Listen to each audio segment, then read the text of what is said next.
Serial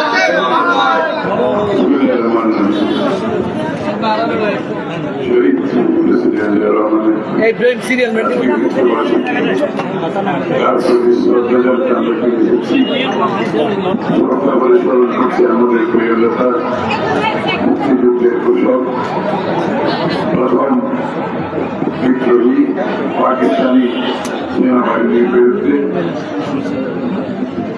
সম্মুখ যুদ্ধ করে বাংলাদেশকে স্বাধীন করেছেন। পরবর্তীতে এই দেশ থেকে একটি আধুনিক বাংলাদেশে পরিণত করেছেন। উনি একটি আধুনিক বাংলাদেশের স্বাধীনতা যার সুযোগ আবার আমাদের কাছে পরপর মুক্ত করে দিয়েছে। বাংলাদেশের দেশ গড়ার যে স্বপ্ন শহীদ দেখেছেন, আজকে আমাদের জনাব তারেক রহমানের হাতে দেশ গড়ার বাকি কাজ আমরা করতে যাচ্ছি সকলে মিলে। এটা আমাদের সৌভাগ্য। পিছনে সাকিব হাউস, যেখানে আমাদের প্রিয় নেতাকে হত্যা করা হয়েছিল।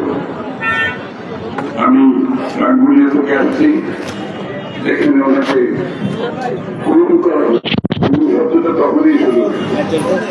একজন তার মতো মানুষকে হত্যা করেও তারা মুক্ত করতে পারে, তারা খুন করার জন্য রাঙ্গুনিয়ার জঙ্গলে নিয়ে গেছে। আজকে উনি যিনি গণতন্ত্রের বাংলাদেশে একদলীয় শাসন থেকে বহুদলীয় গণতন্ত্র প্রবর্তন করেছিলেন, আজকে কিন্তু উনি পার্লামেন্টের পাশে শুয়ে আছেন, সবচেয়ে ভালো জায়গায় শুয়ে আছে। সুতরাং আজকে আমাদের এই দিনে আমাদের প্রিয় নেতার রুহের মাগফিরাতের মাধ্যমে, তার প্রতি শ্রদ্ধা প্রদর্শনের মাধ্যমে, যেই নেতা জনগণের জন্য কাজ করেছেন, আমাদেরকে কিন্তু জনগণকে ভুলে গেলে চলবে না। জনগণের পাশে থাকতে হবে। বিএনপি ক্ষমতায় আসছে, এখন জনগণের পাশে আরো বেশি করে থাকতে হবে, আগের চেয়েও বেশি করে থাকতে হবে। এই যে এখানে যারা বসে আছেন, সামনে যারা বসে আছেন, এদেরকে নিয়েই কিন্তু বিএনপি, এদেরকে বাদ দিয়ে বিএনপি হবে না। আমাদের নেতা কর্মীদের আমি অনুরোধ করব, দল ক্ষমতায় আছে, কিন্তু যাদের জন্য দল ক্ষমতায় আছে তাদেরকে ভুলে গেলে চলবে। তাদেরকে মাথায় রাখতে হবে, তাদের স্বার্থ, তাদের সুখ দুঃখ আমাদেরকে ধারণ করতে হবে, এবং যা রাষ্ট্রের মাধ্যমে আমাদের সকলের তৎপরতায়, আমাদের চেষ্টায় যে জনগণের যে চাহিদা সেটা পূরণ করতে হবে। আজকে আমাদের মেয়র ডক্টর সাদেক হোসেন সাহেব উনি আয়োজন করেছেন, আমি তাকে অভিনন্দন জানাই।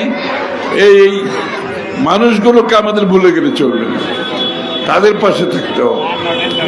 সুতরাং সার্কিট হাউসের সামনে দাঁড়িয়ে, যেখানে হত্যাকাণ্ড হয়েছিল মহান নেতা, তার সামনে দাঁড়িয়ে কিন্তু আমরা কথা বলছি। সুতরাং আমাদেরকে এটা মাথায় রাখতে হবে, উনি কি চেয়েছিলেন, কি ধরনের বাংলাদেশ চেয়েছিলেন, এটা ধারণ করতে হবে। ধারণ করে আবার নতুন বাংলাদেশের যে স্বপ্ন উনি দেখেছেন, সেটা ইনশাআল্লাহ আমরা বাস্তবায়নের পথে এখন, এবং সেটা আমরা দেশের মানুষকে নিয়ে বাস্তবায়ন করতে হবে। একা কোনো কিছু করা যাবে না।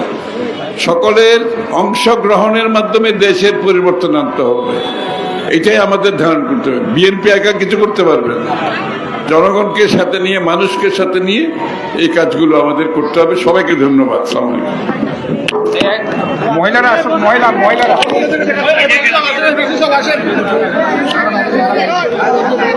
খাবার